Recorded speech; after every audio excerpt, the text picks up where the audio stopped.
Well, welcome once again to another episode of Dungeon Masters Anonymous. This is episode 4. Welcome to Generic City Name. I know, I couldn't think of a better title. But as we do every week with our Dungeon Masters Anonymous, we go over the 12 steps. This week, of course, on episode 4, we are on step 4. And as I bring up my notes, because I forgot what step 4 is, there we go.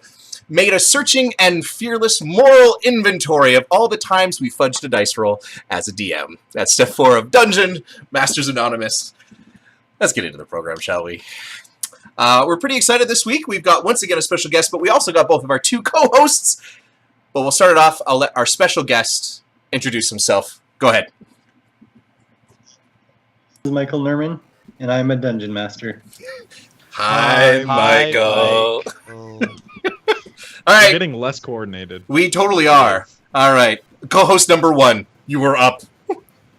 Hi, I'm Justin Coop, and I'm a DM. Hi, Justin. Hi, Justin Coop. Okay. That works. We'll go with it. I'm Seth, and I'm a DM. Hi, Seth. And I'm your host for the evening, Kyle Rudge, and I, too, am a Dungeon Master. Hi, Kyle. Hi, Kyle. Nah, you guys don't like me. I get it. All right. Getting into our discussions. Right before we have to learn who our special guest is. So, Michael, you and I met. How did you and I meet again? What was the impetus for you and I meeting? Was it at a Gym Con that you and I met? It was probably a Gym Con. Yeah. I met your wife first, actually. We were volunteering at the registration desk, and then I think I met you afterwards. That's right. That same day, though. That's right. Michael is a game designer on I think it's Win Don't Lose is probably my favorite game of yours that you've made. How would you describe it? You had a very apt way of describing it, and I didn't want to step on toes with that. Oh, well. So it's a fast and ridiculous card game. The object of the game is to win and not to lose.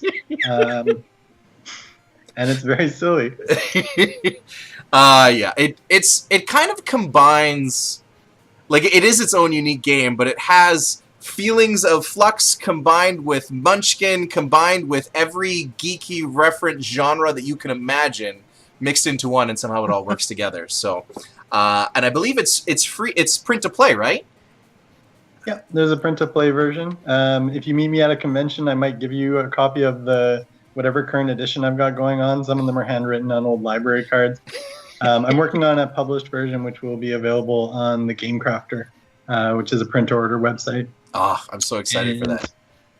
Yeah, it's a bit like Flux, but I think it's more fun than Flux. And it's very similar to a game called We Didn't Playtest This at All, except also better than that game. That's right. Yeah, I would second. Nice. I've played Flux for many years, and I would agree that Win Don't Lose is definitely a better version. I think it's a more robust. Okay, Michael. So your DMing experience. How long have you been a DM, and what are some of the systems that you have used? Ones you prefer? Some obscure ones maybe you've dabbled in. What's your taste? Oh, if you want to hear about obscure ones, we'll be here for a while. So I've been role-playing since I was a kid. Basically, I don't know, I guess I was sometimes a DM, but just for like one friend at a time kind of a thing. I think I started in 2nd edition. At the time, we didn't even know what edition it was, but when I look at the 2nd edition books, I think, yeah, those are the ones that I used when I was a kid. Absolutely. We would pick up, well, my dad would go to garage sales and bring home any role-playing game he found. So, like, there were probably a dozen on my shelf at one point. GURPS, Palladium, Toon was one I think that I actually bought. We played Call of Cthulhu for a while, and we were kids and just scared the bejesus out of each other in the dark, like playing by candlelight. So that's one of my fondest memories of role-playing as a kid. Yeah, a lot of just random barroom brawls, like without a DM, just beating up each other and stuff like that in Dungeons and Dragons.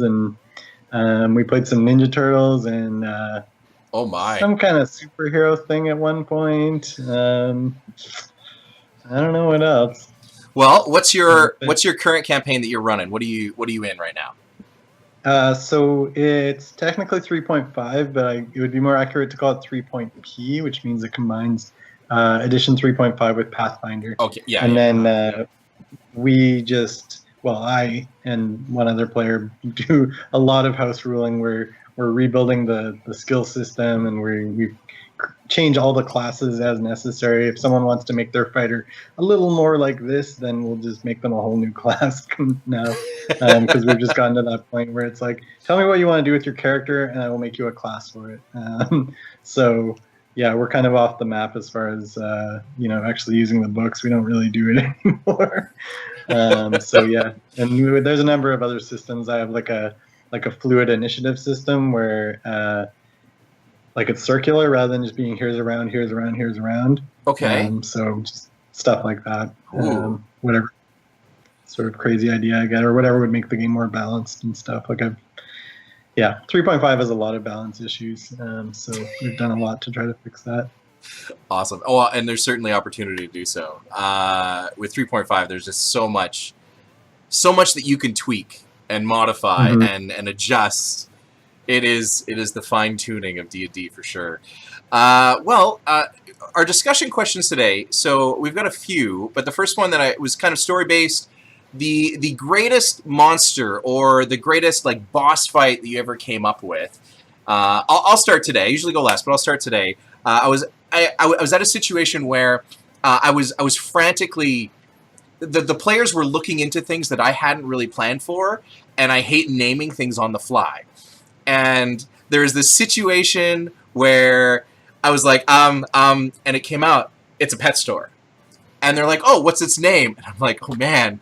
And the only thing I could think of was Indiana Bones. and so I'm like, okay, it's just a pet food store. It's just Indiana Bones. Great. And this guy had a familiar. He had a dog, and so he really wanted to go, but the party had other things to do. And he made the party promise that they had to go here the next day. There was nothing else that they could do. And the party was like, okay, fine, we'll do it. And so he does everything that he's told to do for the rest of the day. And then the first thing that happens the next day is, today is the day. We go to Indiana Bones. But they hadn't finished any of their other things that they needed to do. They just needed to rest. And he's like, no, we are going to Indiana. And they convinced him, and he was super mad and angry.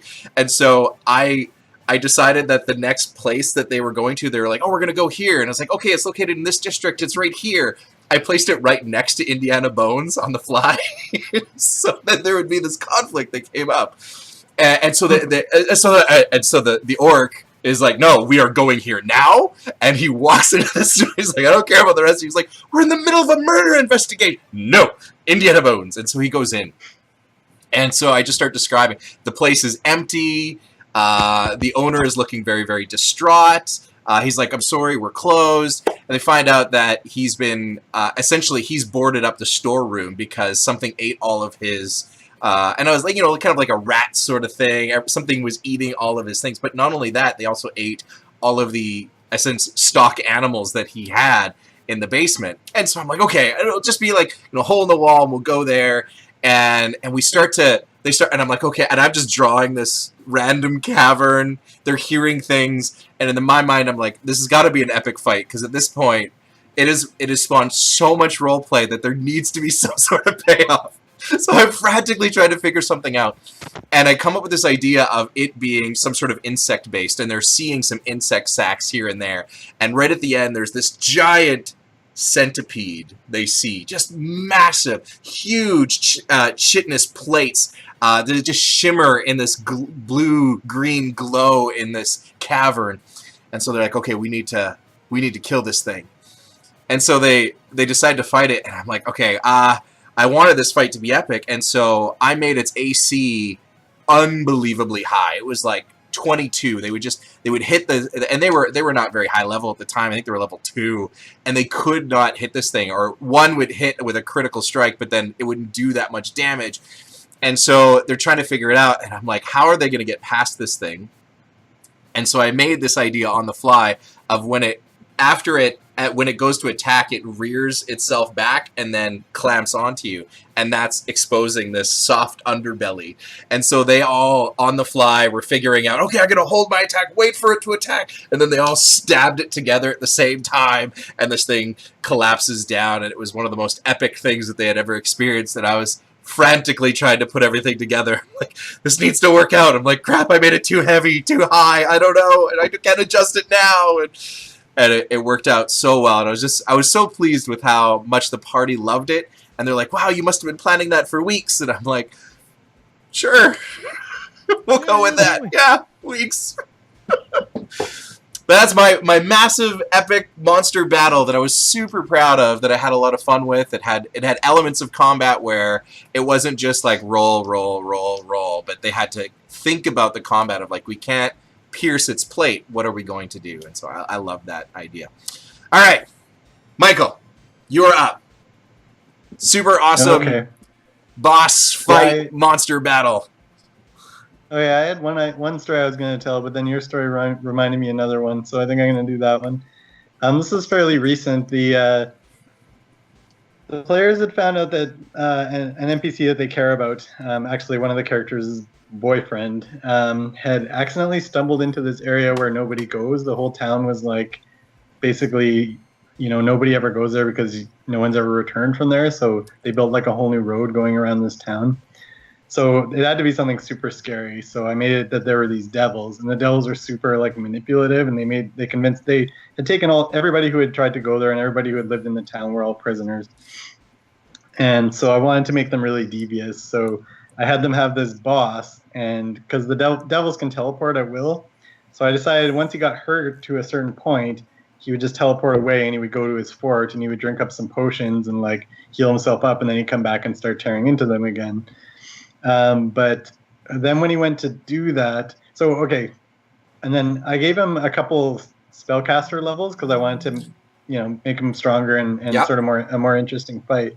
But with these spells that he had on him, between his like natural armor and then the mage armor and the shield spell, he was like impervious to pretty much all attacks. So wow. One guy, he was a gunslinger, so he could actually hurt this thing because he could shoot it, because in short range, a gunslinger can just shoot through armor, basically. So he had wounded this guy pretty badly. So he teleported back to his fort, but at the time, there were like one of the player characters at the fort with two other rogues, and they were like snooping around in there. So he heard them, and he went down after them, and they were just screwed. This was terrible because they could not hurt him. Like, they were not martial characters, so they couldn't get in for the sneak attack kind of a thing. But one of the NPCs was like also sort of a wizard, and he had this weird crystal thing that nobody knew anything about. So he pulls it out, and he's like, "Oh, I got an idea!" And he starts like draining the devil's power, and they're trying to protect him and stop the devil's like freaking out and is trying to rip him apart, and they're just trying to intercede and get in between so they can protect him. And finally, he completes whatever he's doing, and the devil cries out, and then the NPC is like, "Okay, now!" So they got on both sides of him. And just slaughtered him in like one round, of course. And then, no, I've told this story completely wrong. There was a whole portal thing. There was a whole portal to hell thing, and he started using his gem to steal the energy from the portal.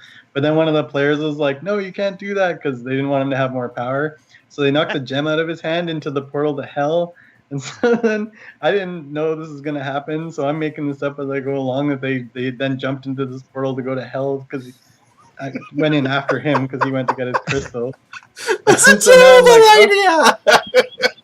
Oh my gosh. Yeah, so now I'm like, well, you guys are in hell now, so I had to like flip through the books and be like, yeah, there's tons of demons coming towards you, so then they had to like find the crystal and somehow get back into the portal, which I decided was like 10 feet above the ground. So, that's brutal. Yeah, that was probably one of the most epic things that's happened in our game. And again, I had to just make it up on the fly because it was like I didn't think they were going to go through the portal. They had no need to go through the portal. You ever end up in situations like that and your players are like, "How do you plan this stuff?" at the end? Yeah.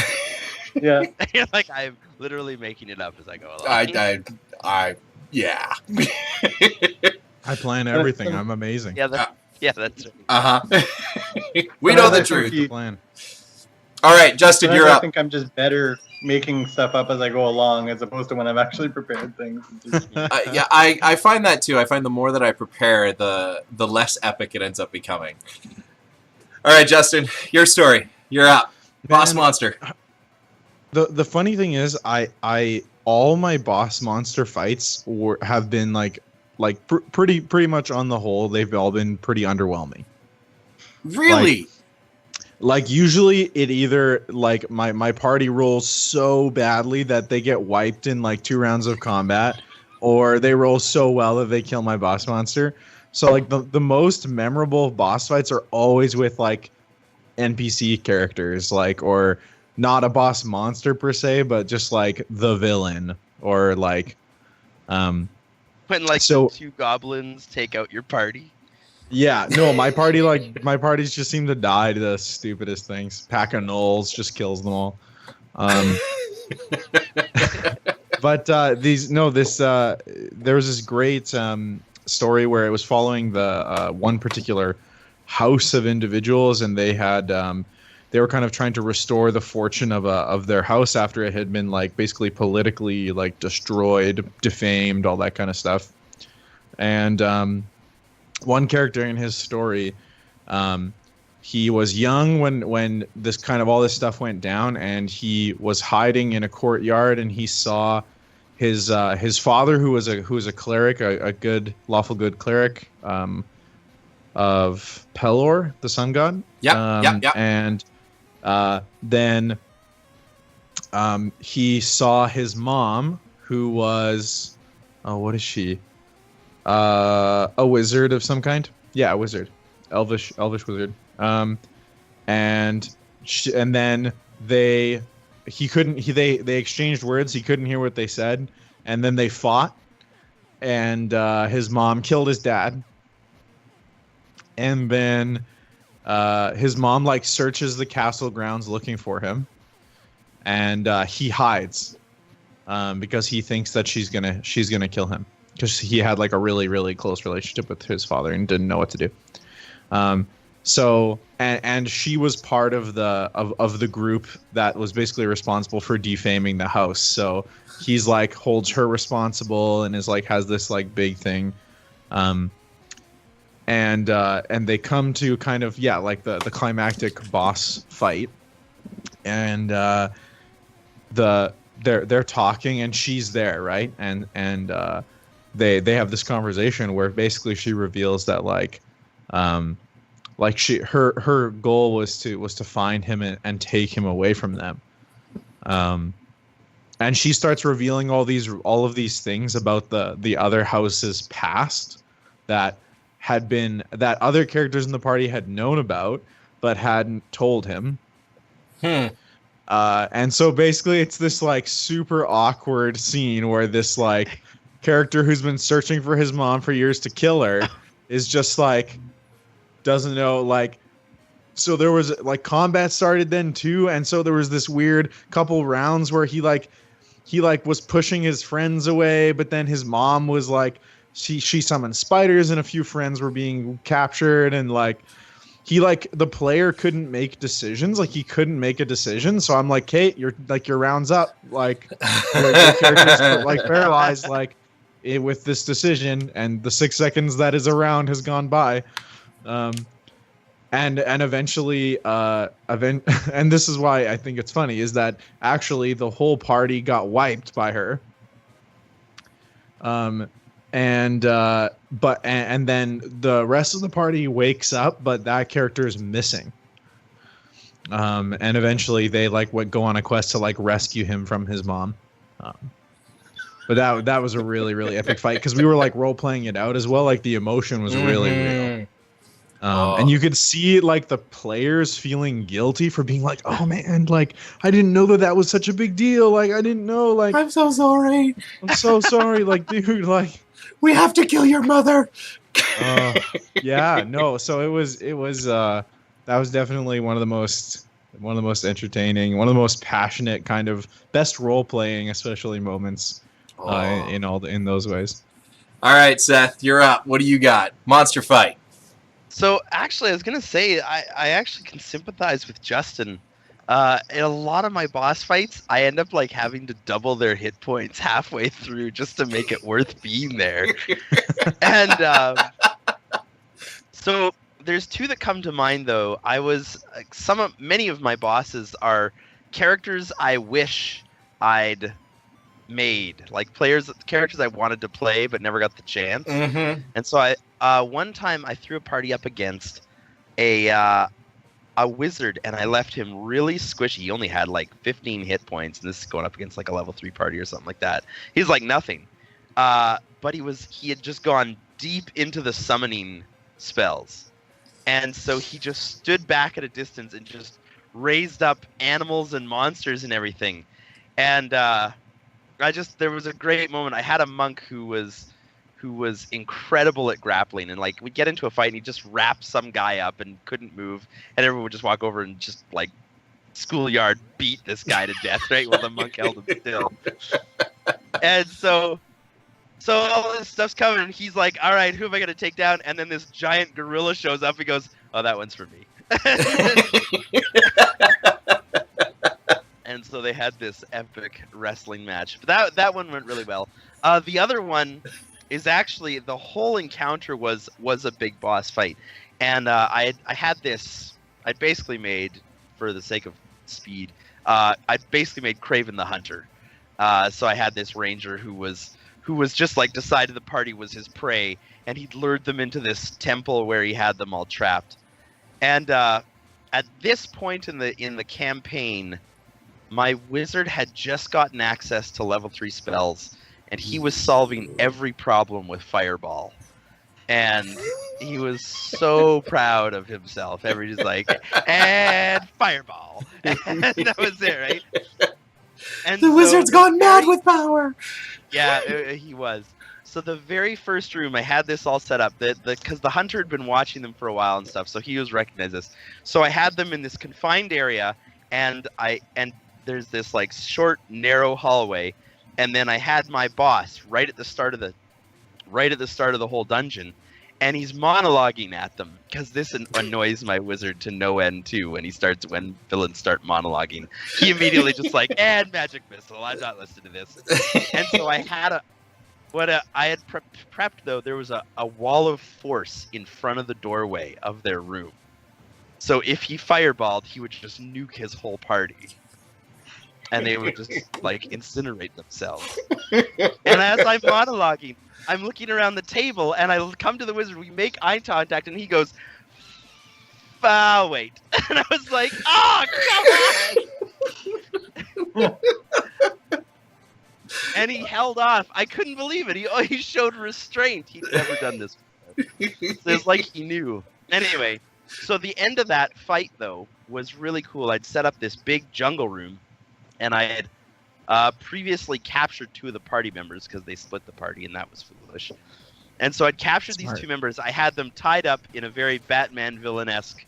You can save one or the other, but not both. One of them is going to drop to their doom. Yes. And the ranger is up dancing from like branch to branch, shooting arrows at the party. And on the ground, I had placed a rust monster. Yes. And so Rust monster. ended up, Rust monster. what was crazy though was the first thing the wizard did round 1 was he cast blindness on my ranger, and I rolled a 1 on the save throw, and I remembered staring at that dice for like 10 seconds, and they're all waiting to know what happens, and I'm trying to decide if I'm going to tell the truth or not. And I thought, you know what? This guy never uses blindness. He saves it for boss fights. I gotta let him have it when it works. Mm-hmm. And so he blinded my ranger in round 1, so the whole range fighting thing was toast. He ended up falling out of a tree and getting schoolyard beat to death.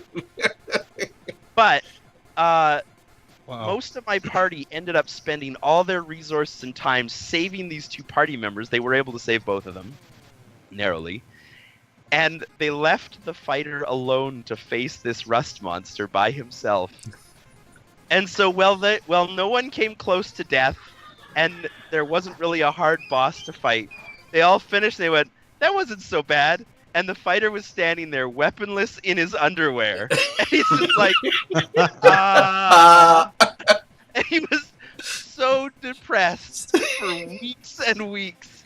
It like sent the player and the character into this existential crisis.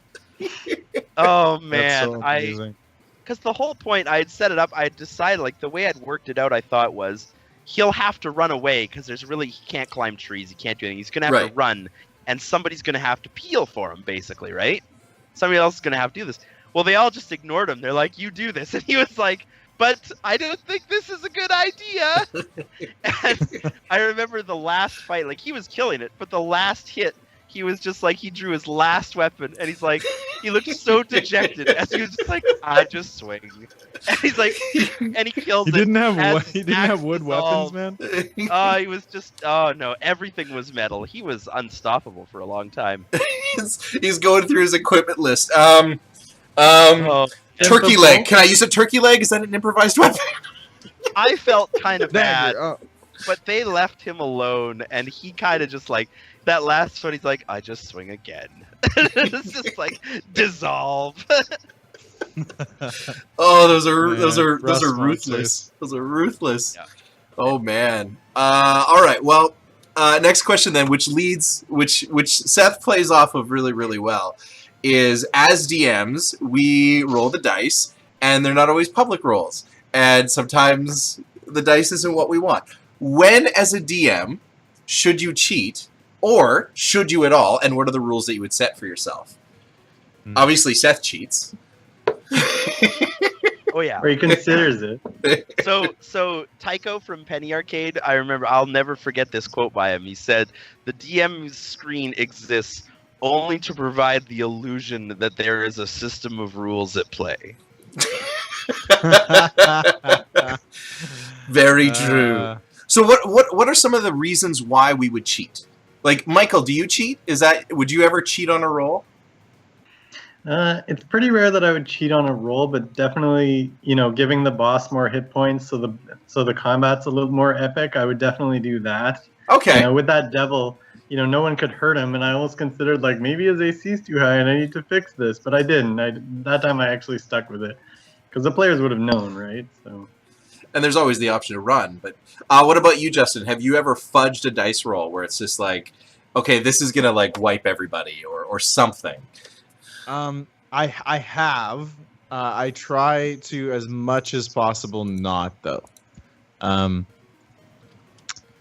Yeah, I like, for me, it's I definitely, I think fudging HP is like feels different because it's like dragging something on. It's making it feel more climactic. It can maybe like help you move to a second phase of the boss fight where they run to the next room and there's something interesting that changes, or like I'm all about that. That's fun.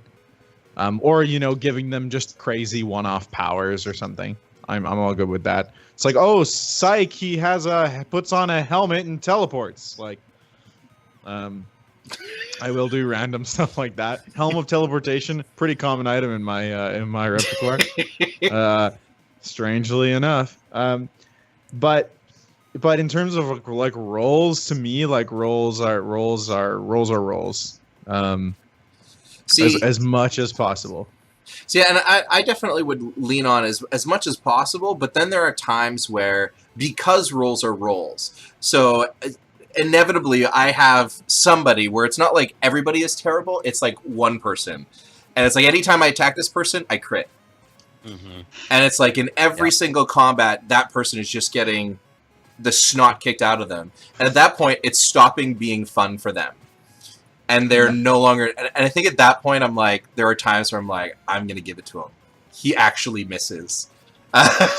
See, I feel totally like that is a great moment to take that moment and turn that into a story moment, as opposed to just like, why is this character always getting destroyed all the time? Mm-hmm. It's like, is he cursed? Is there a hex on him? Is it like, does he serve a god and he's been doing a really crappy job of serving that god? Because most players that are in my campaigns are really, really bad at following through on things like that.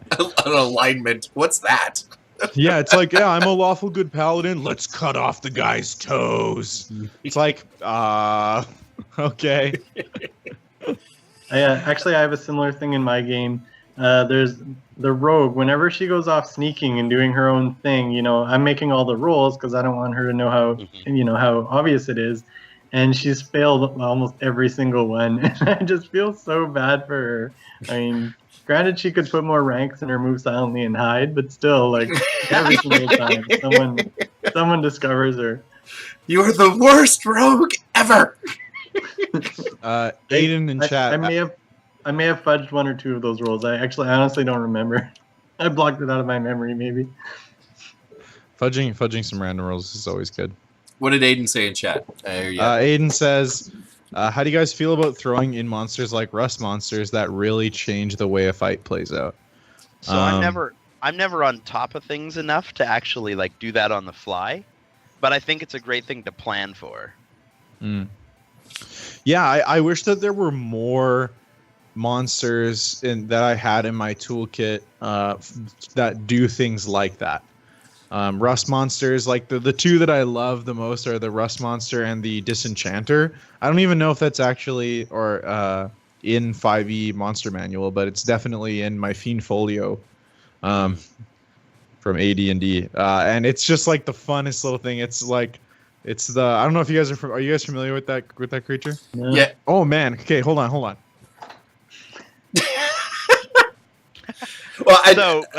Well, Justin is getting that thing. I found it must be in 3.5.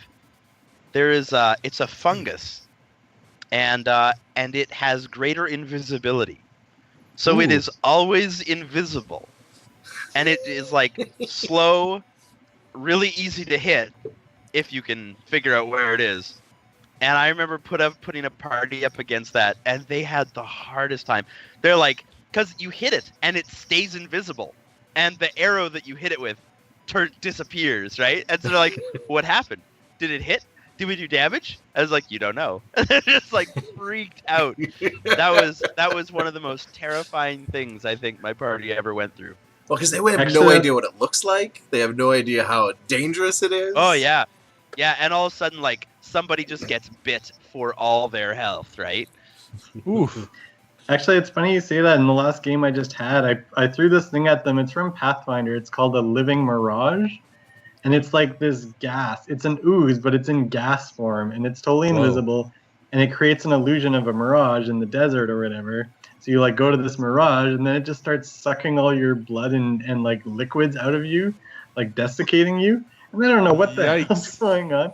It turns out you can attack it. You can just like attack it with your weapons and it will die, but they don't know that. They didn't know what was going on. Oh, man. I cast magic missile at the darkness. All right, Justin, what do you got? Kill the darkness. What did you find there, Justin? Okay, so this is from the Fiend Folio. You see that? Yeah. That's the Disenchanter. That's the horse anteater. Yeah, it's like a horse anteater. They're super, super rare, and they are... But not in your game. Not in his game. No, they're not rare in his game. They're lawful good alignment. Not in my games. No way. So they're lawful good. So they're not evil creatures by any means. They can only be hit by magic weapons. And basically what they do is they need to eat magic items in order to survive. And so literally what it will do is it will come up to you all friendly and then like rummage through your stuff until it finds something magic and then suck the magic off of it. That's brutal. No.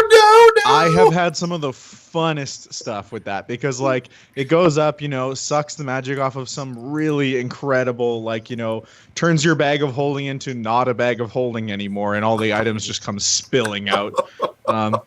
And then like the party gets so mad they kill this thing, but it's a lawful good like creature, usually associated with like a certain god or like, and they're a kind creature.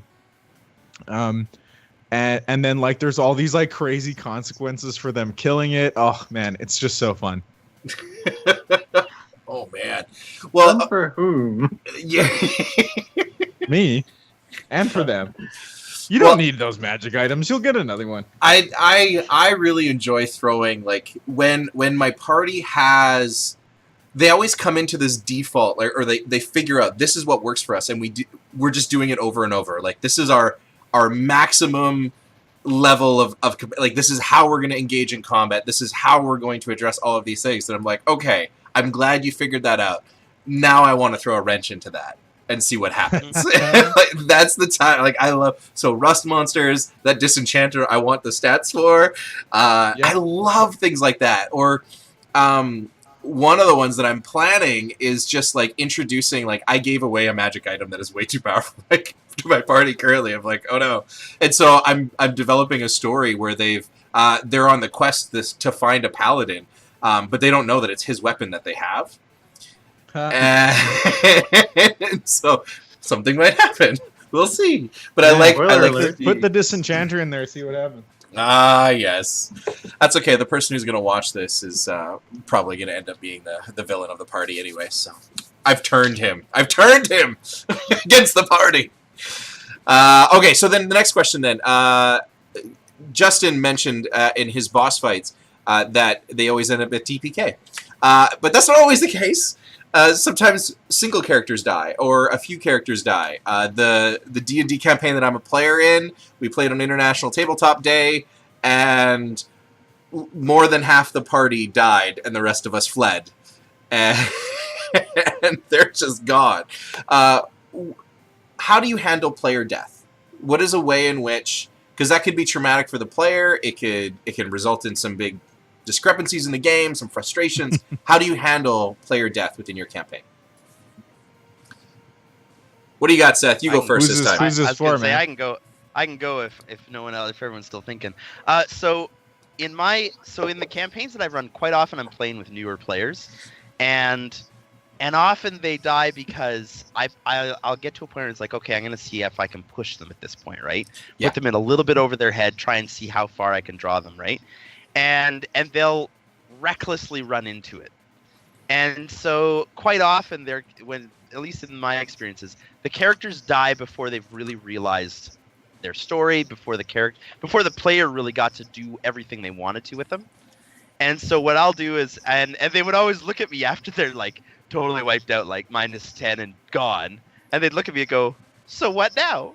And I'd say, well, I guess you just sit there and watch for the rest of the round, don't you? But I'll have a private conversation with that player away from the party and talk to them about, do you want to, so I'd lay the options out, say, we can lay it to rest, let this player die, or if you want to bring them back, we can work something out, and I'd usually start, but if I bring them back, I will make it cost the whole party. I think I shared that story about the fighter having to confess his theft in order to bring the wizard back. Right. Or I will at least find a way to enhance it. That wizard actually died several times, and one time he died in a boss fight, and after the fight he met that villain in the afterlife, who then said, you're the kind of guy I'm looking for to continue my work. And sent, because my wizard was power hungry, sent him on a quest to like continue and pick up his stuff. And so this wizard did so, took his life back, made this deal, and went through with it, and ended up it was sort of this side story that plagued the whole campaign, that once in a while he'd lose control of himself because this villain was actually trying to take over his body and come back. And when he made the deal, he didn't realize that. And when they figured it out, and he had to confess, like, so I may have made a deal with this guy. And they're like, what? How do you fix it? He's like, I don't really know. I don't know. So whatever I do, whether it's a new character, whether we let that player die and be rest forever, or we bring them back, I make sure it enhances and deepens the story. And I want at least that character to leave their mark if we leave them behind as well. Yes. So I'll try to make that death more significant if it wasn't already. Okay. What about you, Justin, Michael? What do you guys think? How do you handle player death in your campaigns?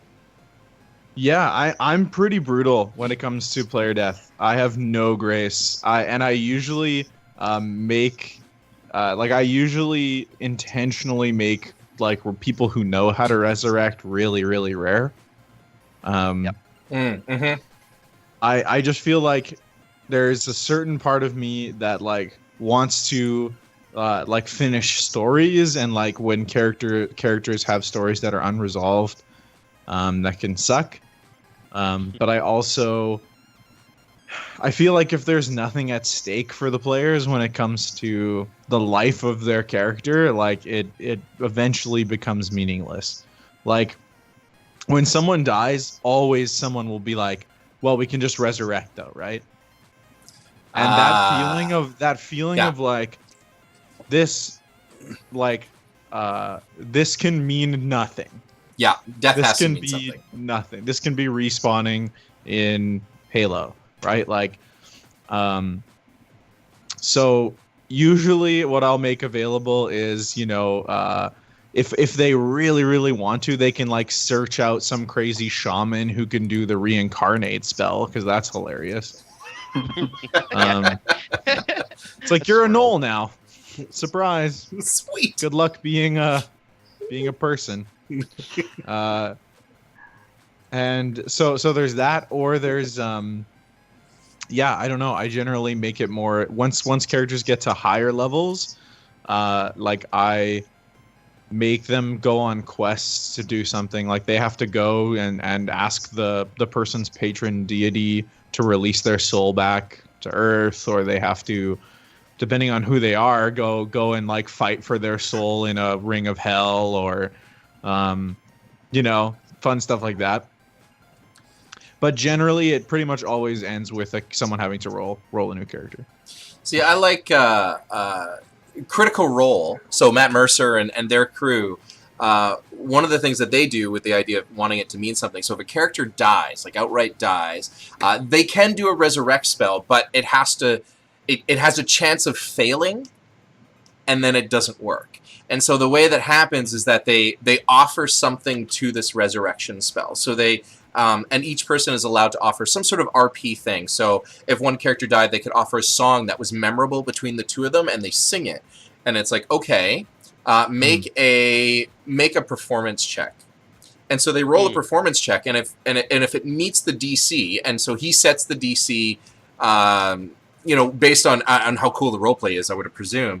And if it meets the DC, great. So they get a +1, and they have 3 things that they can add to this. So I give my life to this deity, begging them to bring it back. That's like, all right, well the deity, and that's like, make a religion check, make this check, make it this check, and then he rolls a D20, and based on, and it's a DC 10 check, and so they can have up to +3 on that roll.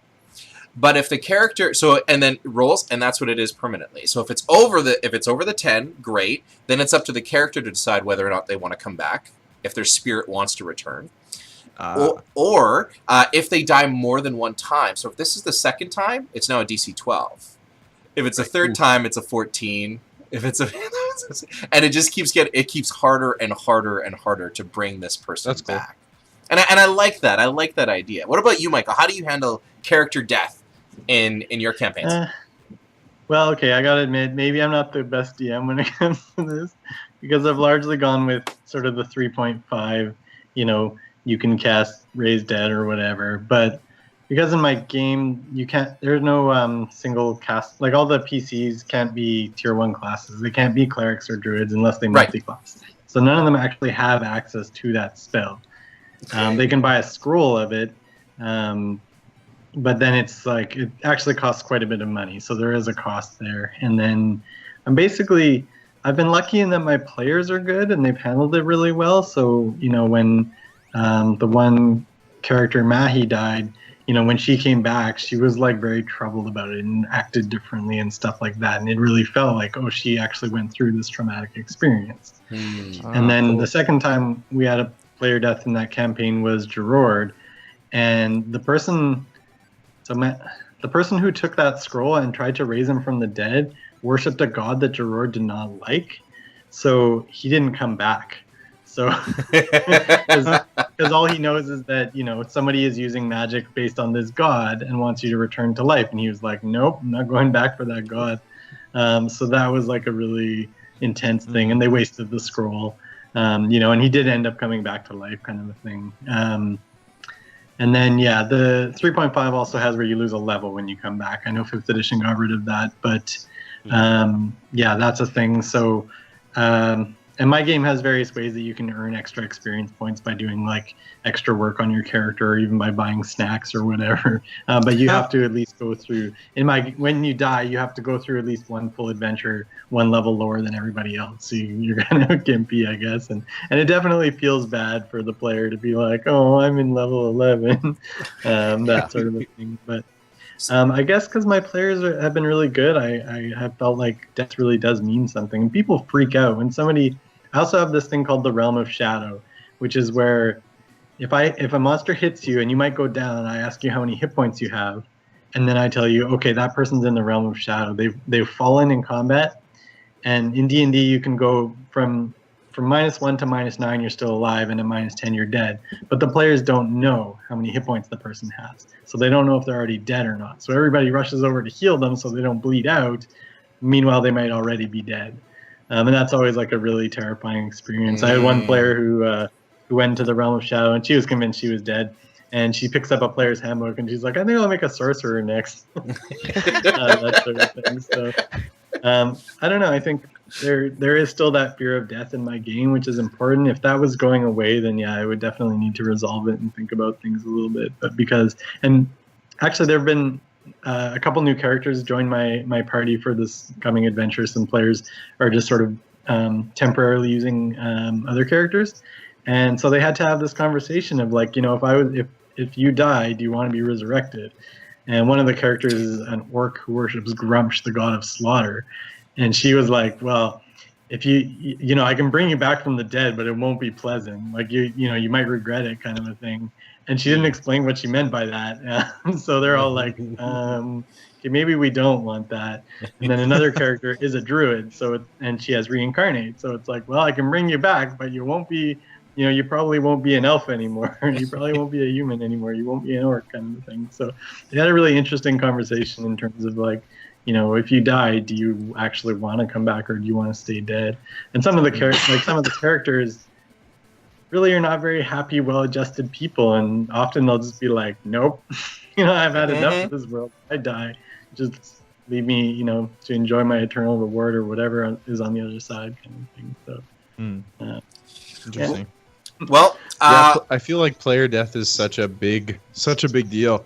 Like how you handle it and how your party handles it, it's just such a huge part of, I don't know, really determines the flavor. It's the thing you really got to feel out, right? Like every party's going to be a little different. Like if your guys are like, oh, we'll just respawn, we'll be fine, then you got to find out a way that it will hurt them, a way to make them afraid of it, right? And like for the party I played with, I remember thinking like, if they ever get to that point, they will be coming back and all their gear is gone, like money, all that, because that was the stuff they valued more than anything. There's like the gold in my pouch is worth more than the blood in my veins, and if they lost that would be a driving thing, right? If that was a thing. I mean, that was one of their problems was resurrection costs so much in 3.5. It's massive. You have to buy like a $5,000 gem, and they were like, I remember them thinking like, well, we could afford it if we pooled everything and liquidated everything. Is like, maybe not. Roll a new character. We're good. Yeah, worth it. Yeah. In general, I really like messing with my parties and making them lose stuff. Like overall, like I love stealing from them. I love killing them. I love it's so true. Good because I really feel like it's a temptation for sure as a DM to be like to not affect your party, because they like as a player what you want to experience is growth, more power, kind of you want an increase of things, and so. But like the moments of loss are the way more significant.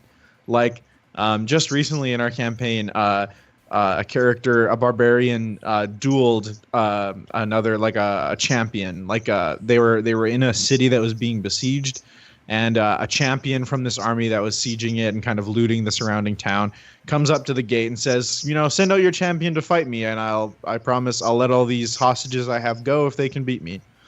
Or no, sorry, he was like, I'll let these hostages go no matter what. I'm just interested in a good fight. And so the barbarian comes out. It's this intense one-on-one, and he gets downed, but not like just totally dead, but basically like making death saves in 5e. Instead of finishing him, the champion goes over and takes his ornate like maul that was like passed down from his grandparents and stuff and breaks it. and then takes the head off of it and like keeps it and then puts the broken thing on his body. There is no mending spell for this. I am keeping a part of it. Yeah, exactly. And so it's rip Ulfgar. That's Ulfgar is the character. And so like, but like, so that was like a fantastic moment of like the party. I saw the party be like, we are gonna find that guy, and like we are gonna get him. So it's like, but so yeah, like death, player death, all those kinds of things. Like I look for opportunities to try and do more of those things. Well, we got to move on to Stories Untold. And so, Michael, you are up. This is the opportunity for you to tell a story in which your players never experienced. The one where you had planned for them to go right, but instead they went into hell, which you couldn't have planned. You know, like, what are those stories you've always wanted to tell and you've kind of had in the back of your mind, and your players just didn't go there? Okay, so this is a spoiler alert. So the people who are in my game should probably not watch this unless they've been in this since the very beginning. So my campaign is called Out of Sanctuary, and I based it actually on Fallout 3. So sort of this idea that the world is a wasteland, and the players start off living in like this paradise that's outside of the wasteland, and they have to go into the wasteland, and they realize that the whole world is destroyed and all this kind of stuff. Mm-hmm. And they're the only ones that know that sanctuary exists, that there's this place where, you know, where things are still green and where people are still like thriving and healthy and happy kind of a thing. So they go out, and they're supposed to be, you know, like I figured these guys would be sort of their go-betweens, right? They'd be going back to sanctuary and getting missions and stuff like this. So two things happened. One is that 3 of those players left out of 5, and I didn't want to just keep having people come out from Sanctuary and be like, "Hey, they sent me from Sanctuary. I'm on your side now," because you know there's only a few hundred people in Sanctuary. There's only so many people who can be adventurers. So over time, the group had fewer and fewer people who were from Sanctuary, and because Sanctuary is a secret, they didn't tell the new characters that were joining the group. And the two Nice. players that are left in the group both sort of washed their hands of Sanctuary. One was like, screw this, I'm going to like run a business. I'm going to like build a smithy and like sell to these people. And he like wanted to be this capitalist or whatever. And the other one was like, wow, these people are suffering and I can help them. You know, like this is way more important than running errands for Sanctuary kind of a thing. So they just cut off all contact from Sanctuary. So we had this campaign called Out of Sanctuary. And 3 of the 5 really players, yeah, it's really out of Sanctuary. It hasn't been there in years. So 3 of the 5 players don't even know what Sanctuary is or why the campaign is called that. So That's awesome. Oh, have you ever considered like dropping a hint that this paradise exists? You know what I mean, and enticing the 3 that have no clue. It'll happen. The one player, Gerard. He has a thing where when he gets drunk, he tends to talk a little too much, and so so occasionally they'll like go out drinking, and the other one who's from Sanctuary is like, "Oh God, Gerard, please don't stop talking," because he'll be like, "Oh yeah, we're from this really secret place," and she'll just be like, "Shut up," that sort of a thing.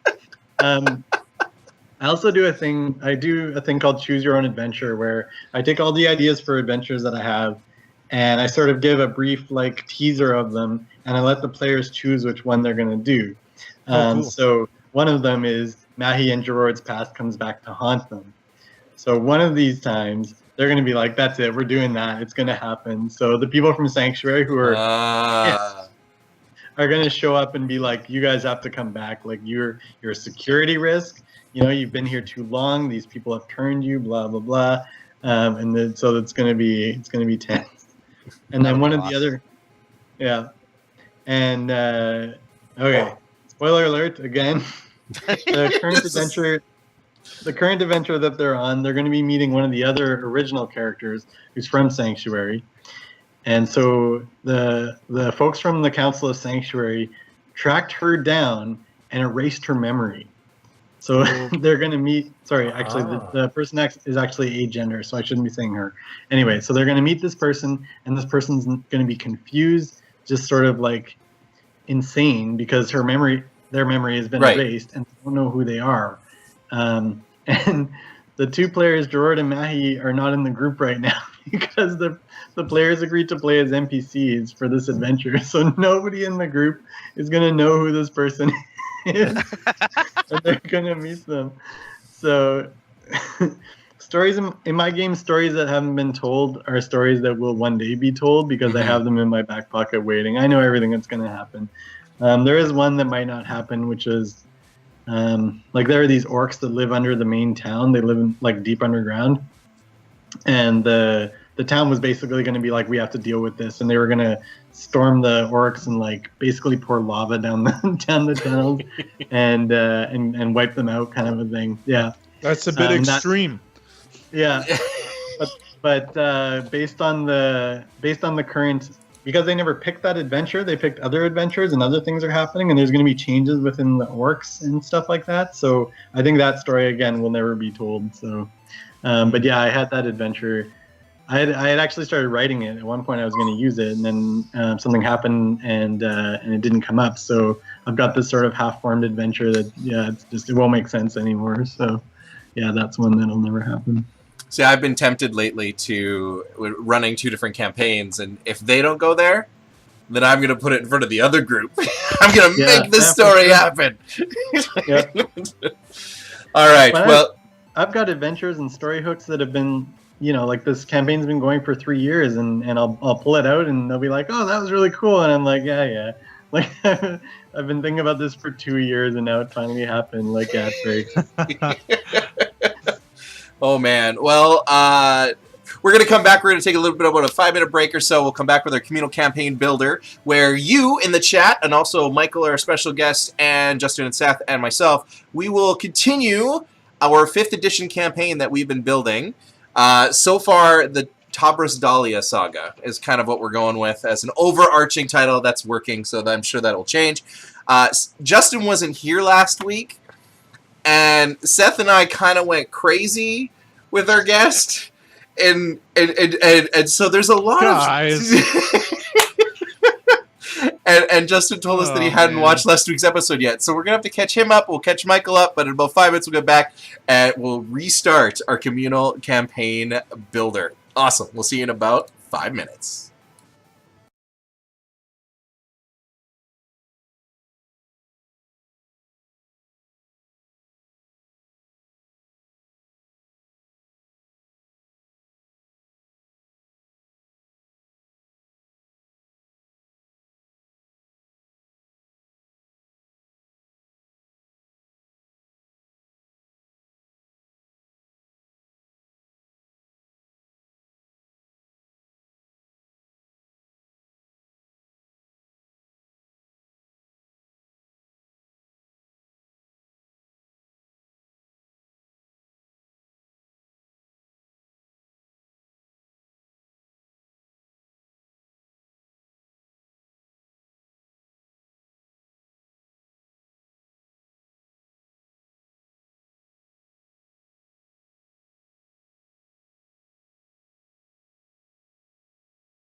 And we're back! Communal campaign builder time! Well, yeah.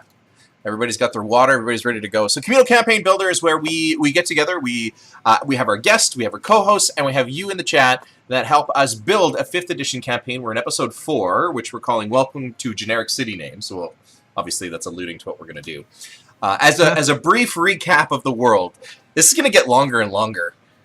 You know, like when we're in like episode 13, it's not going to be brief recap anymore. We have Tabras Dahlia. Yeah, briefish. Tabras Dahlia was a massive elven wizard, incredible in strength and power.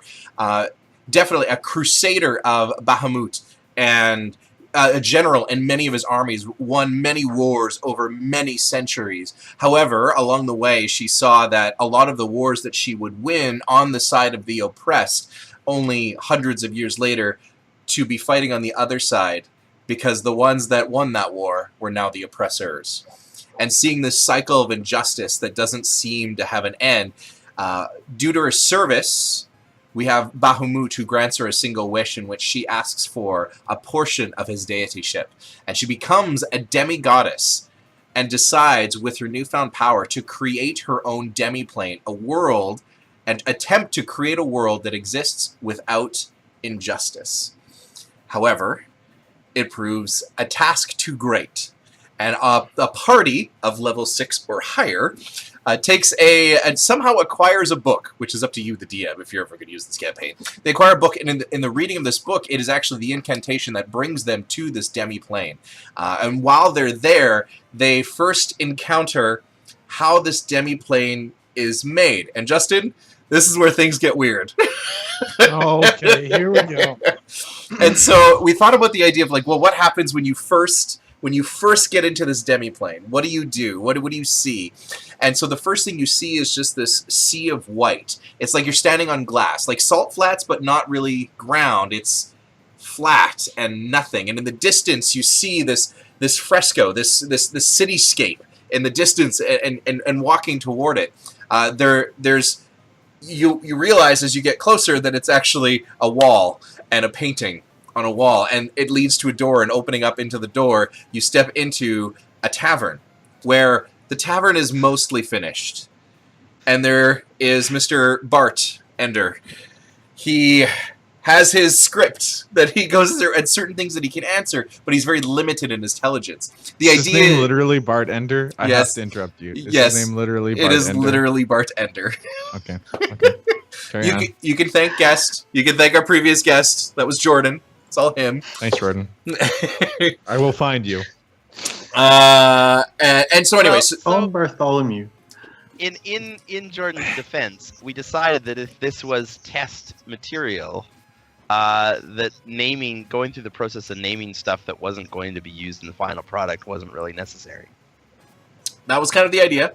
So we came up with 3 rooms, and essentially the first room was the flats. And the idea was that we're going to introduce that this is where things are being created, and things are not always as they seem. They get into this tavern, and while they're there, they need to interact with the people. They need to interact with this bartender to make sure that even though they know things are a little amiss or things are a little bit wrong, they still need to treat this as real people. And when they eat, they're shown the doorway in the back. Prior to that, any exit that they take leads them back into the same room. After they've eaten, they've moved out of there, they move into a third room. A third is a huge forest scape. In this forest scape, they have all the trees are lined up in order, being Tabras is somebody whose order is super, super important to her. So this forest is not random and chaotic, but it is very methodic and almost eerie in a sense. 2 deer come running past, dodging at right angles, and followed by 2 or 3 dire wolves. But what you see with these dire wolves is they stop and change focus of their prey, and they look over at the party, and combat ensues. These dire wolves are a little bit different, because they had the opportunity in this alpha world setting to evolve and to be experimented on. And we find that direwolves can cast Rave Enfeeblement and things like that. So after they take out the wolves, they continue, and they stumble upon a hole. And this hole is literally just an abyss. And so they can study it. They can drop down into it and see that there is nothing below, and move on. And as they continue to move through the forest, they discover the deer, who are also evolved. And at this point, combat ensues with the deer, who now want to defend their territory. Dire deer. Yeah, dire deer is what we called them. And Dire deer. Yeah, proto-dire deers. They have blur, melee attacks. Proto-dire deer. Proto-dire deers.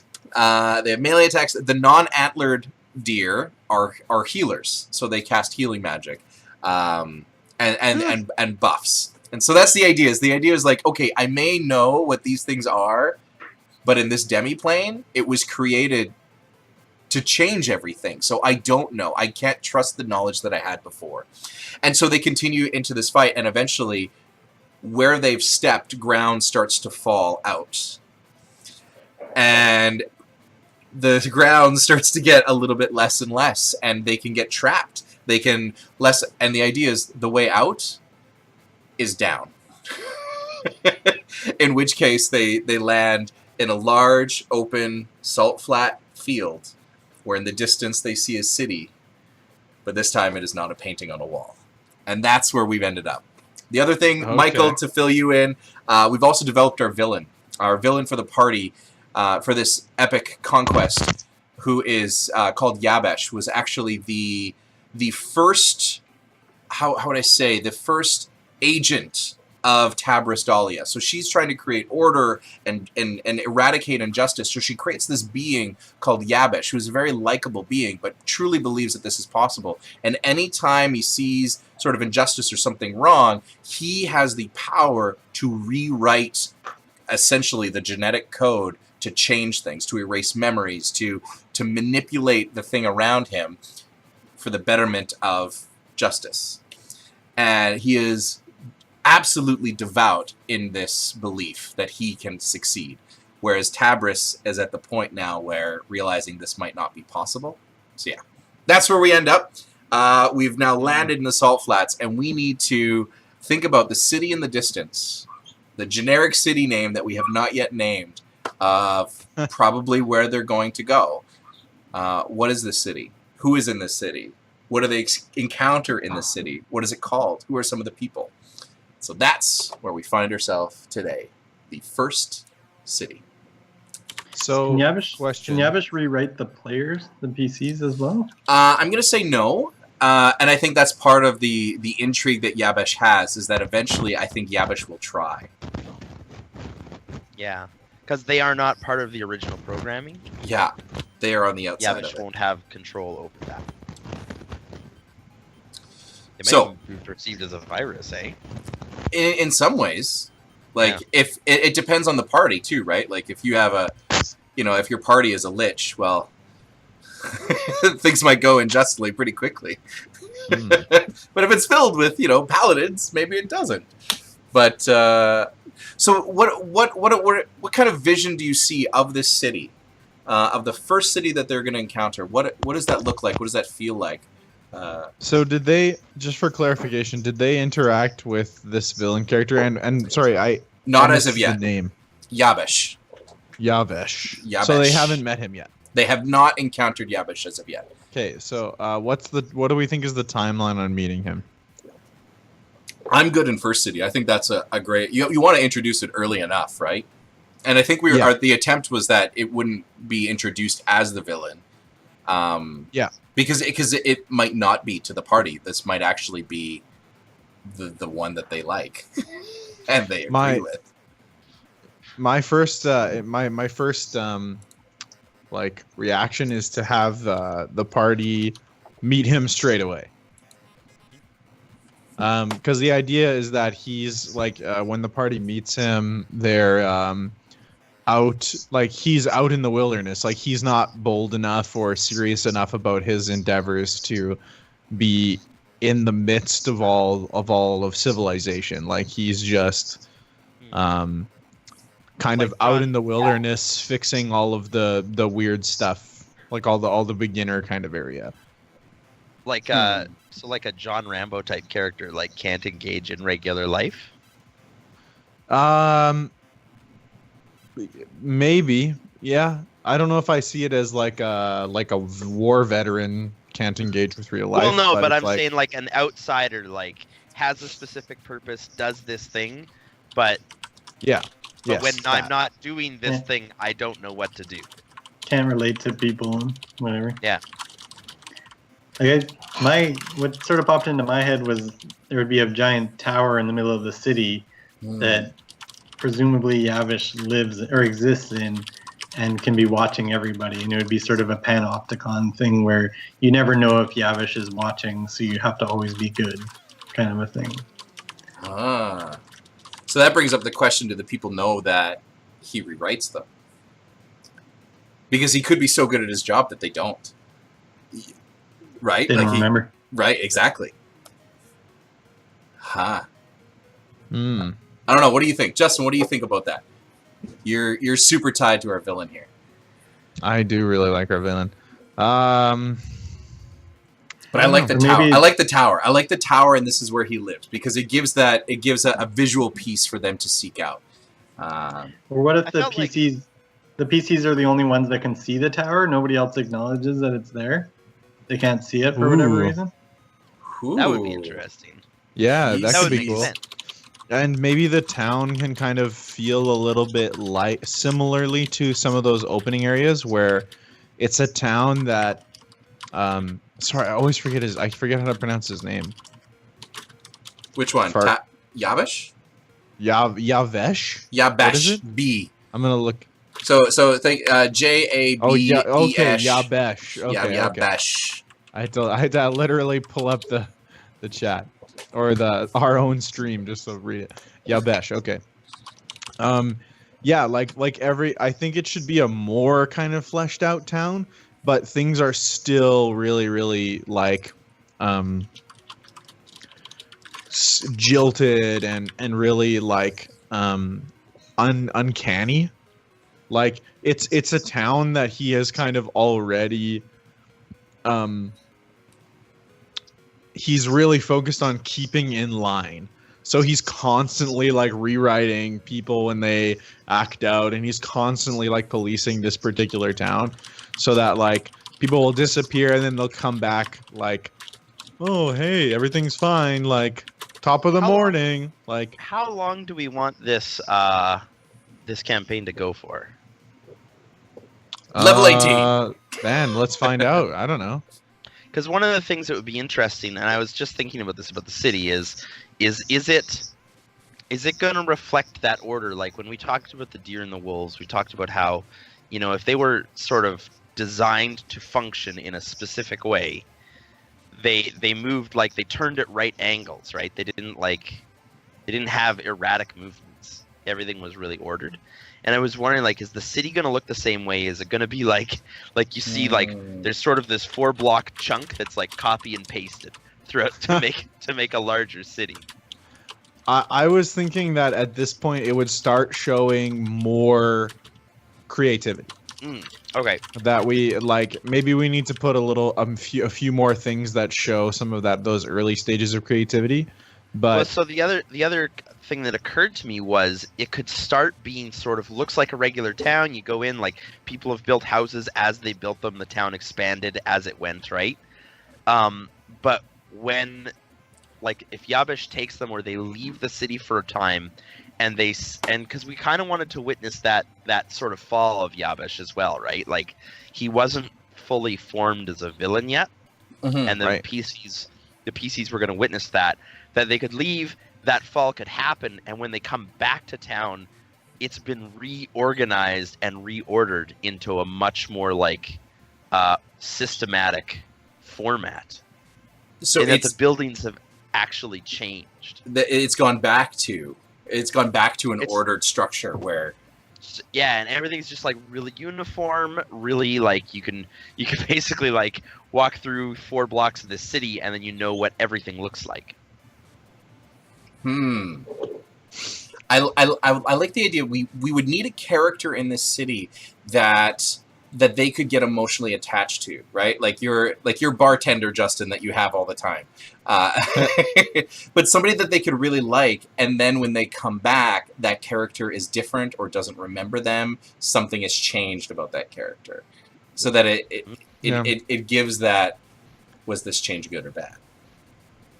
My question is about the character of our villain. Like, is the villain a character who is like obsessed with order, or is he obsessed with justice? Because those are not the same thing. Very true. Fair enough. Very true. Like, is he someone who is obsessed with symmetry and math and things like that, or is he someone who is like just like basically like a turbo fascist who is about like all about like, if you think wrongly and if you are thinking unjust thoughts, I will change you to think the correct thoughts. Like, so is it more that he wants to see order in his space, or is it that he wants to see people behaving in a certain way? Well, I'm just wondering if like his sort of fall is that he starts to realize that the diversity and the creative thought and the autonomy of the creatures is also connected to injustice.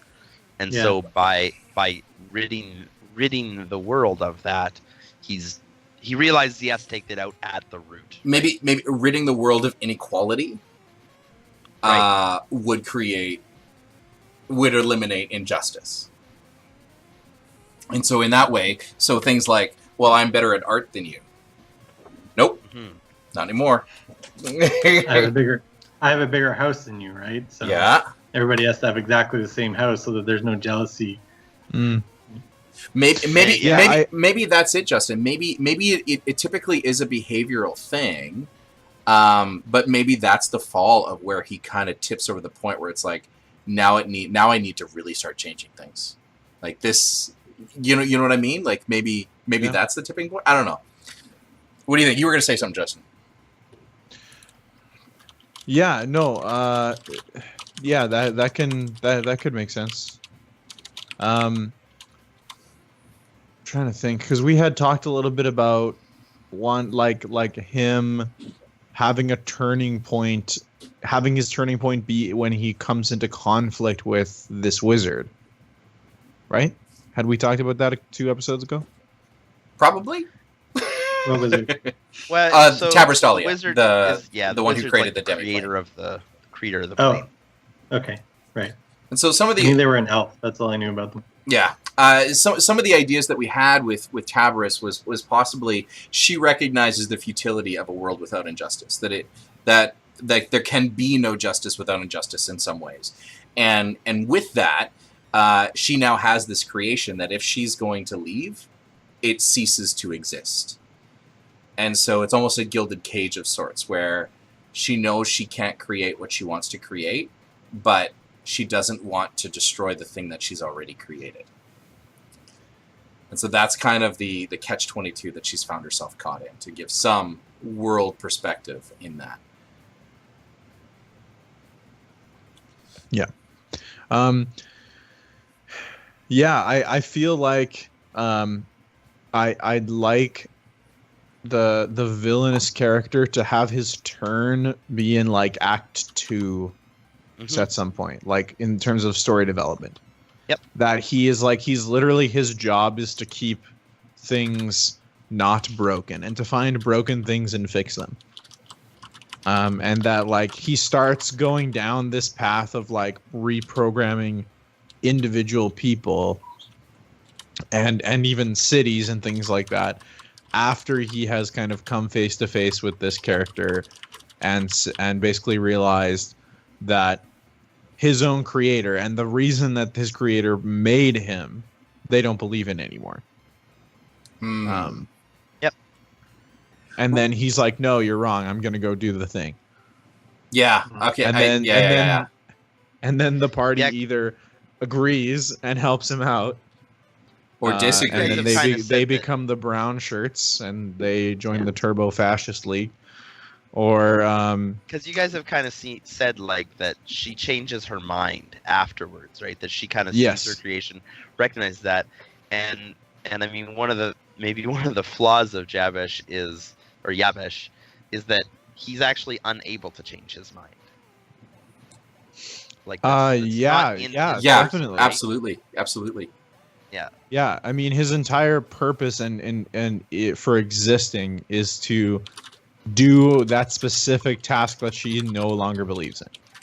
Yeah, like to take the world and make it ordered, and stop it from being broken, and stop things from being like, you know, unequal or unjust. Like, that would be really interesting. I think that really needs to get communicated to the players at some point, that they have to recognize that he is incapable, not that he's just unwilling to forgo his mission, but actually incapable of doing so. Because that would create a ton of empathy for me as a player, at least. Like, it's like, well, this guy is just doing what he's created to do. Yeah. And he actually is unable to do anything else. He's on this railroad track, right? Yeah. And I think that if he adventures with the party, as we can set up a series of encounters for them along the way towards the main, like, you know, this Tabris character, where they get to see him kind of come to all these different realizations.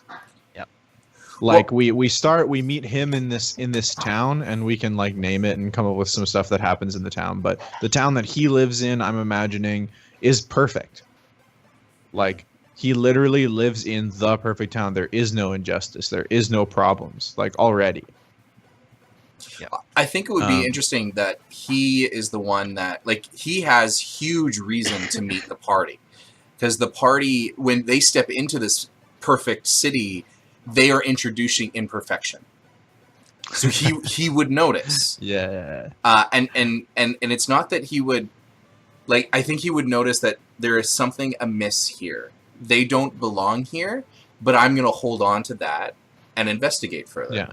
Right. And I'm gonna befriend them. And that can even like be an item of curiosity to him, and be like, Yeah. oh, like what? You guys are weird. Like, why do you do these things that you do? Like, and that can be like curiosity, and almost like a childlike curiosity can be a good enough reason for him, I think, to want to follow the party around. Well, while we continue this discussion, Michael, we need a name for the city.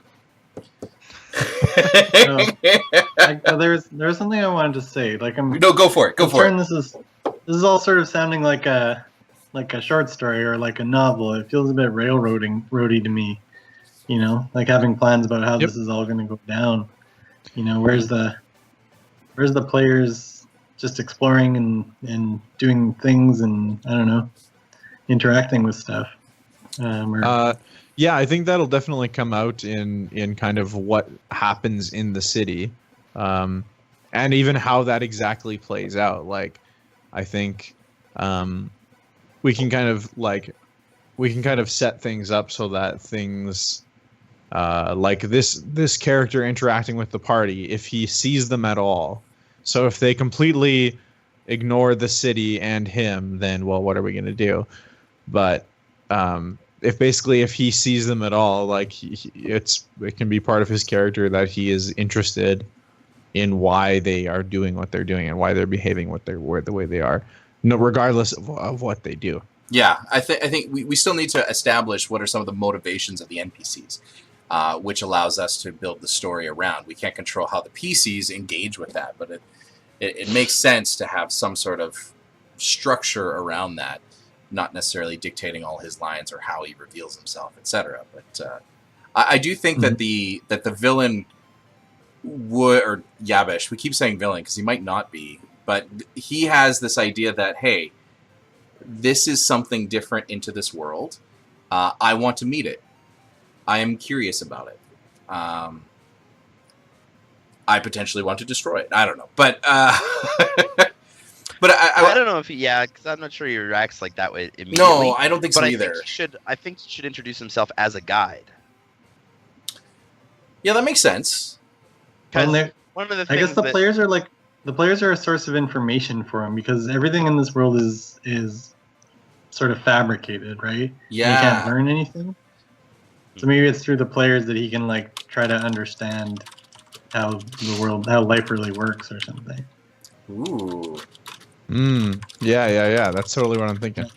That puts the players as like front and center as the important piece of this story. Mm-hmm. They're the virus that is changing everything. Oh man. Mm-hmm. So then what? So he meets them. He's a guy. He's interested. I could see that those questions being really, really fun from a DM standpoint of relationship type questions, like if the party is interested in each other, if they're yelling at each other. This is all new to him.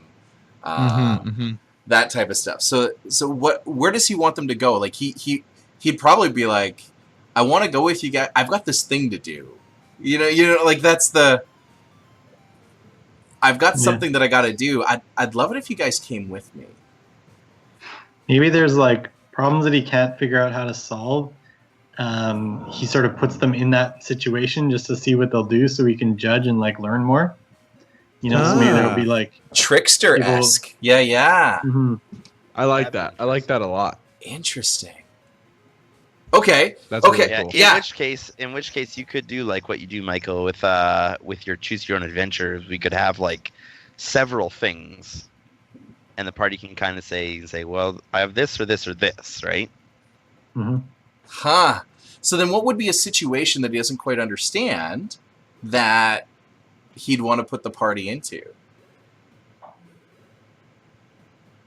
See, now the party is not only friends and he's interested, they're also going to be guinea pigs at this point.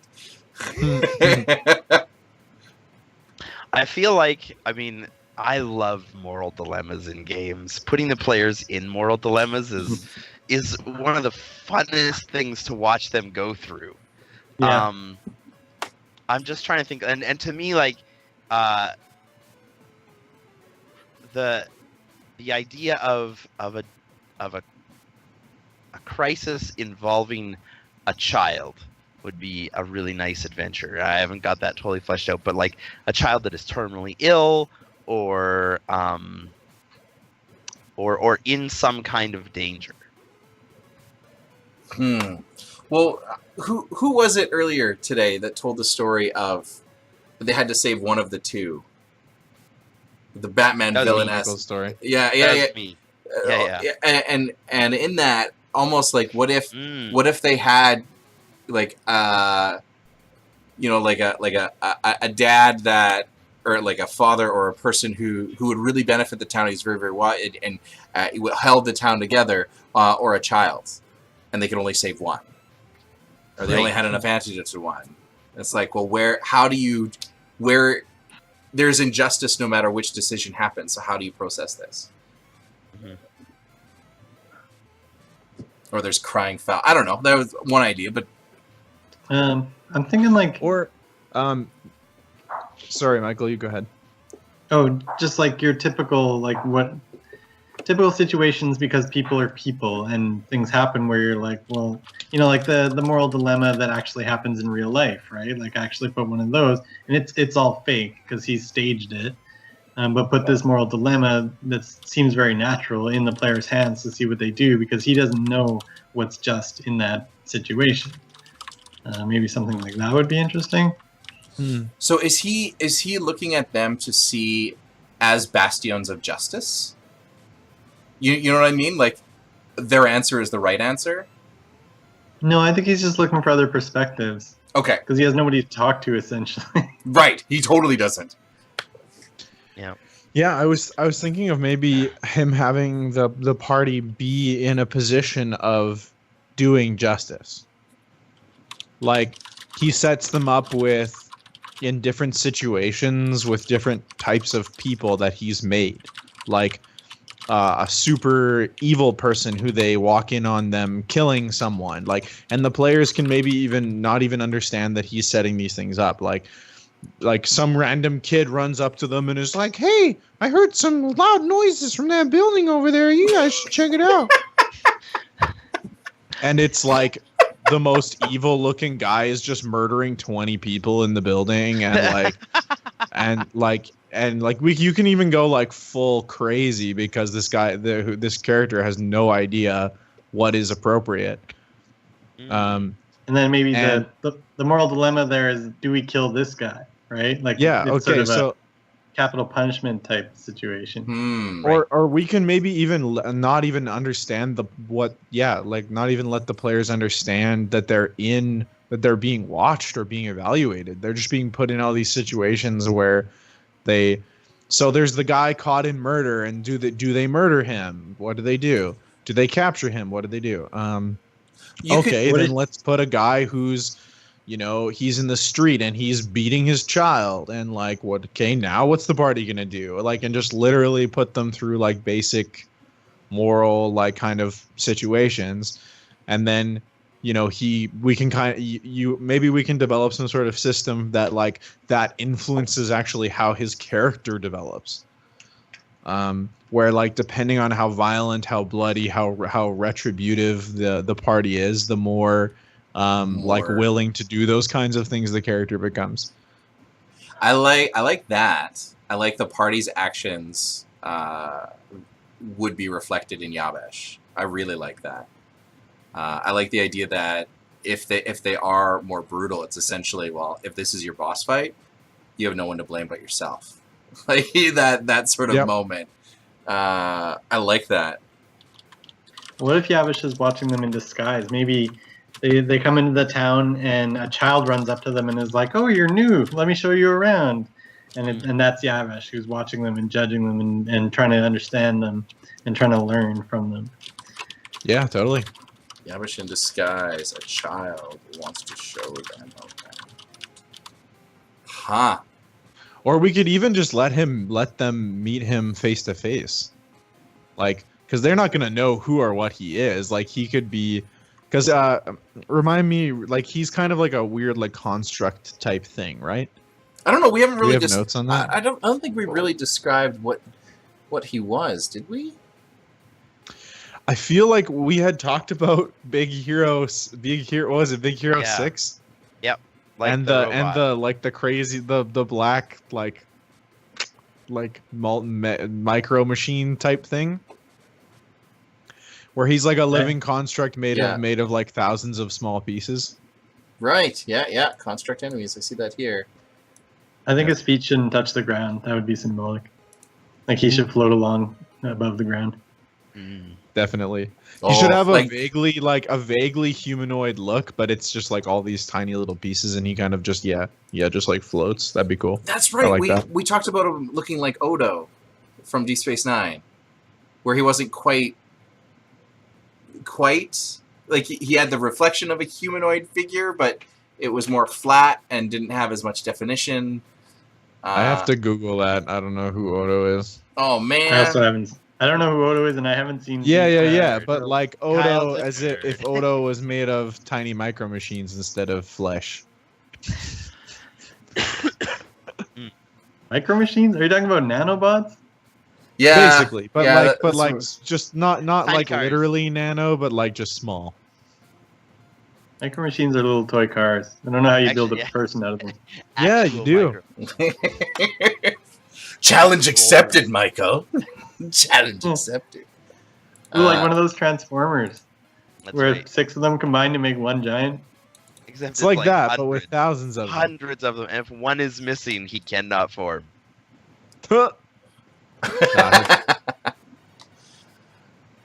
it constantly, wants to go back to him.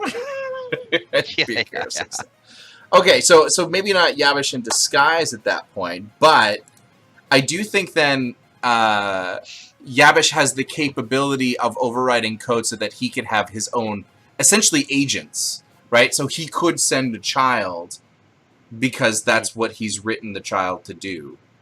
Yep. So it wouldn't technically be him, but it would be he'd be orchestrating the situation where he could step back and watch. The child's basically a video recorder that you can look at the tape later, kind of a thing. Precisely, because he can alter the memory. Awesome. Presumably, he can look at the memory before he does. That's interesting. So then, I like the idea that something gets introduced. can we flesh out at least one moral situation where that is the case? What is it? What if we had like a doctor who was inflicting non-lethal, easily curable diseases on people to just keep his business running? Nice. Is that a moral like dilemma? I mean, I think everybody wants to shut that guy down. Well, but he would like his argument would be, I'm not hurting anybody. I'm just, like it's like just knocks them out for a couple days, keeps them under the weather. They call me up, I go and I heal it. I'm creating my own demand for my services. Right. And this is capitalism at its finest. Not really a moral dilemma. Well, so the one thing I was thinking though was that he's like that it wouldn't be immediately recognizable he's causing it. Literally what we could do is actually look up moral dilemmas. Right. And actually like start with like the most basic like philosophical moral dilemmas and like start getting more and more advanced. Like just like literally start with like a pretty much like carbon copy of like the trolley problem. Well, you have the Robin Hood problem, right? Do we turn them into the authority or do we not? Because what he's doing is technically illegal. Let's see. Oh, so like a Robin Hood character. You're. Well, the capital punishment thing does work, I think. I think so. And I like it having some sort of bloodshed moment, right? Because if we're having this influence, I want that first action to really mean something. Plus, it's D&D. I mean, seriously. There has to There's be going to be fighting. There has to be bloodshed. Or it's the saving of two different people. One has to die. Who do you choose? But if you could rewrite reality, why would one have to die? I'm not sure. Well, what about the free will versus the good of everybody kind of situations? You might have a guy who's like trying to better himself and wants to be wealthy or whatever, and does he have the right to do that when he's taking from other people? That seems like one that could happen. Like if we wanted to go back to the doctor, for example, maybe he's charging more for his services because he's the best doctor, and like isn't he entitled to do that? But then some people can't afford it or something. I don't know. Is there money in this world? Yes. That's a good question. I think I don't want to introduce a whole different currency system. Or are we going to go to barter and trade? That's a good question. I think in this village in particular, I think it wouldn't be too crazy to have no money at all. No currency. Yeah, I don't know. I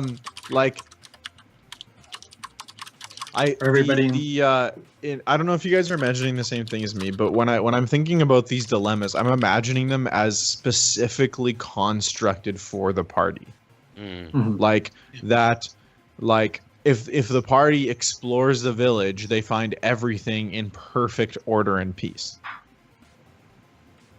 And like these situations, like we can be totally on the nose about like they're pretty like obvious like basic morality questions that are like pushing people, pushing the party just for data. So yeah, I think like they're having a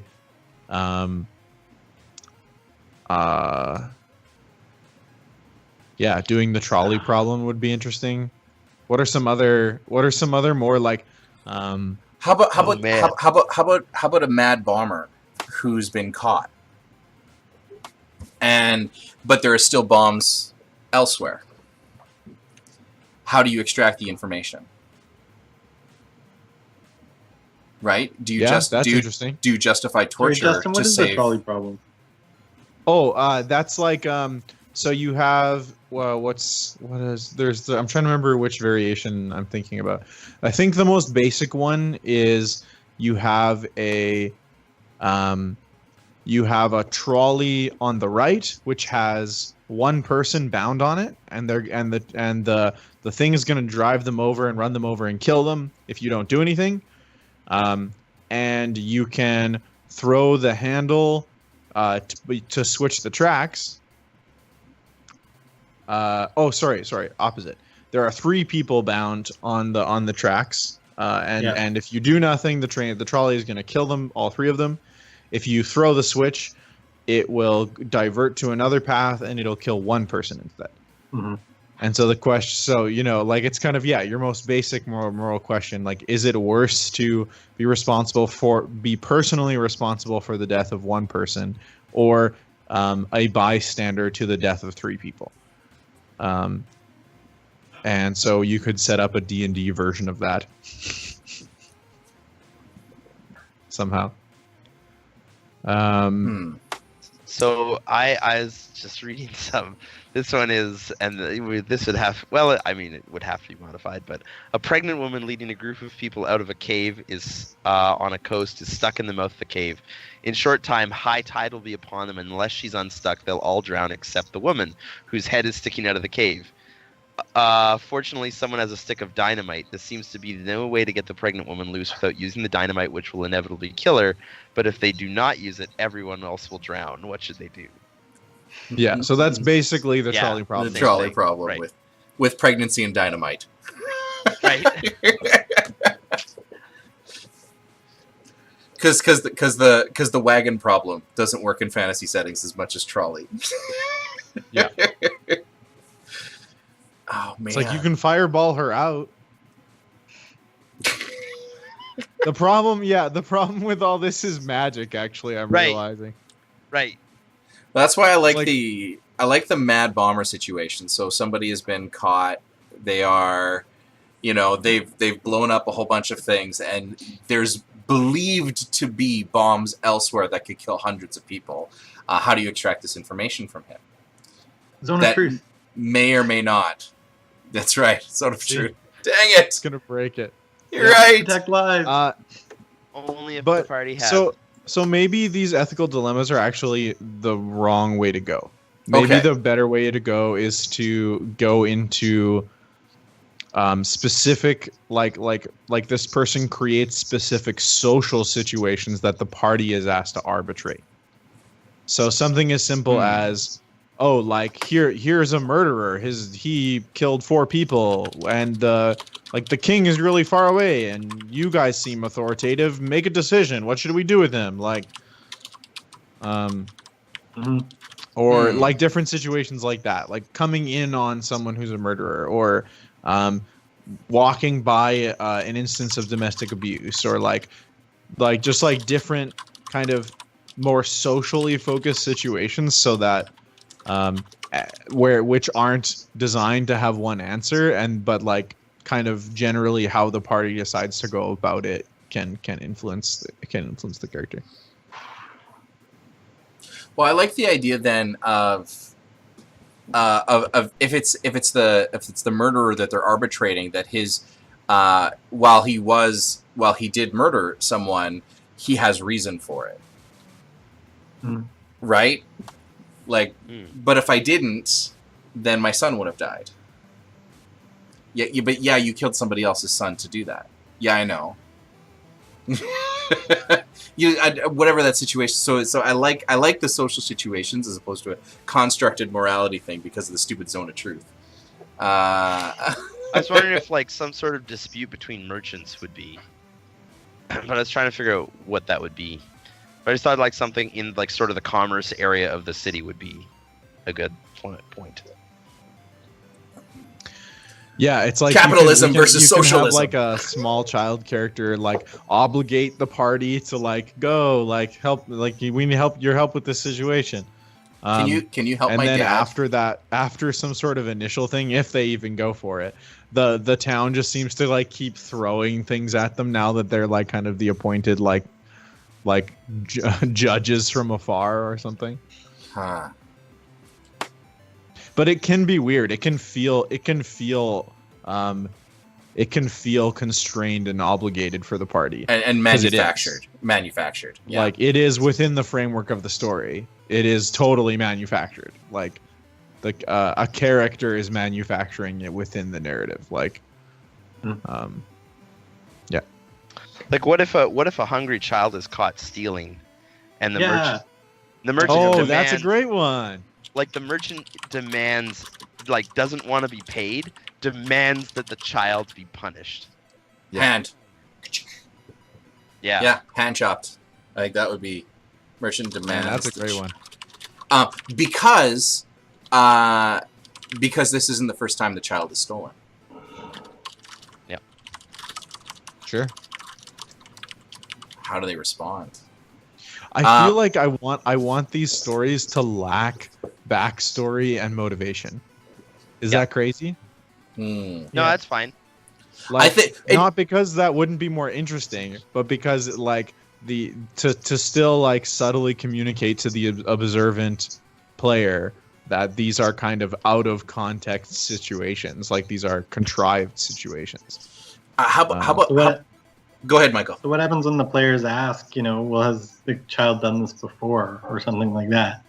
And maybe the NPCs just keep repeating the same thing and be like, why are you asking that? This child needs to be punished. And yeah, that's so irrelevant. Like, and like zone of, like, the funny thing that could be that, like, yeah, if you zone of truth people, it's like they don't know anything else. Right. Like, they literally have thought. nothing else to tell you. It doesn't matter. Well, I like the idea then of these moral situations almost increasing. So in this situation, this child has been caught. But in the next situation, well, it might be different. But if it were another child being caught, they should have just cut off the hand already. So it's like, okay, I see how you handle it before the hand got cut off and how it all kind of played out. Let's see what happens when they stumble upon the next merchant who has actually chopped off this child's hand. Now, how do you respond? So it's like, I'm gonna push it a little further. I'm gonna up the ante a little bit and push this. Now, how would you respond here? Yeah, I like that. I don't know what the second situation is, but that, like, now I'm gonna make somebody suffer and see how you respond. Or person, like, it can be someone broke into someone else's house and was caught, and they're like, they come upon a scene where there's, a guy in the middle of the street clutching his stump leg where his leg used to be, and like all the people are around him like cheering and are like, yeah, you got what you deserved, thief. Like, Or even like a public hanging. Ooh. Just a lynch mob forms. I did that to a party once. I introduced one of their party members was being hanged that day, and they had to go stop it. That's awesome. Or no. or he was going to be rolling a new character before he started the game. That's amazing. Oh, man. The tricky part about that, and I even had that problem, is you have to motivate. You have to establish some sort of motivation for the party to want to. And maybe you don't. Maybe you could just, like, they happen upon it, and do they step in and intervene, or do they just let it happen? My players probably wouldn't let it happen, but you gotta know your players. Yeah. Well, yeah. Yeah. But that, like, maybe that's what Yabish is even watching. Like, if they just come across it, and the person is screaming, I'm innocent, Mm-hmm. and they're just like, he's probably just lying, walk away, then maybe that is, like, lesson learned. What if it's throw this out there. So you have first situation is a child who is stolen, and all the stuff that's going on with that. But the one they see is this child's father that's being hung or hanged, I suppose. And so you hear it's like, I'm innocent, and then he ups it by the child saying he's being hanged for my mistakes. And now, so he just keeps upping that ante a little bit further, where it's like, we had no idea. Now, it was just a stranger saying, I'm innocent. I'm not going to do anything. I'm just going to stand back and watch. I don't have any stake in this game. Now, the child that they just met is saying, no, he's being hanged because I wasn't punished. Or something to that effect. I don't know. What do you think? I'm even just wondering if they could come across. I mean, that's pretty intense. That could be like the final thing. But if they even came across a clear injustice where there was a bad guy and like a victim, and no one else is around though, and how does the party deal with it? Yeah. Ah. Yeah, we should go like full heavy and just have like, like domestic abuse in the middle of the street, but no one's around. Right. It's like two partners wailing on each other. Or just like at the inn that they're at when they're checking in, because eventually they gotta sleep. Like the owner hits his wife openly in front of them. Yeah. Ooh. That'll define a party. I don't know many parties who wouldn't do anything about that. Yep. Right. But I don't think I could DM that party. That'd be the question, like, to what degree? Right? Yeah, no, that is absolutely the question for sure. I like that idea. Well, we're coming close to 10 o'clock, which is going to wrap up for this evening. Michael, have you thought of any name for the city?